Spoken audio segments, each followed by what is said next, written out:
ለሚፈጸመው ቃል ጌታ ሆይ አትላንቲክን ትሻገራለህ ብለኸኛል።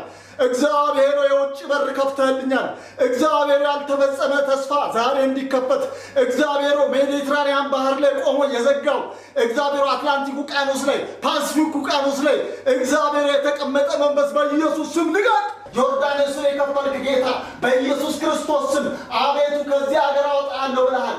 እግዚአብሔር በኢየሱስ ስም የጸሎት ይመለስ። ጌታ ሆይ ይመለስ። ጌታ ሆይ ያልተፈጸመ ትንቢት መኖር አልፈልግም። ኢየሱስ ልቀቅ። እግዚአብሔር በምድር በብዙ እጥፍ እባርካለሁ ብለሃል። ጌታ ሆይ የውጭ ደጅን ከፍተሃል። እግዚአብሔር ሆይ እነሆ ደግሞ የዘገየ ተስፋ ጌታ ሆይ እጅግ ያሳዝናል። ጌታ ዛሬ እንዲፈጸም እጸልያለሁ። ጌታ ሆይ የውጭ ደጅ ይከፈት፣ በሩ ይበርገድ፣ የናሱ ደጅ ይቆረጥ። ኢየሱስ ሃሌሉያ።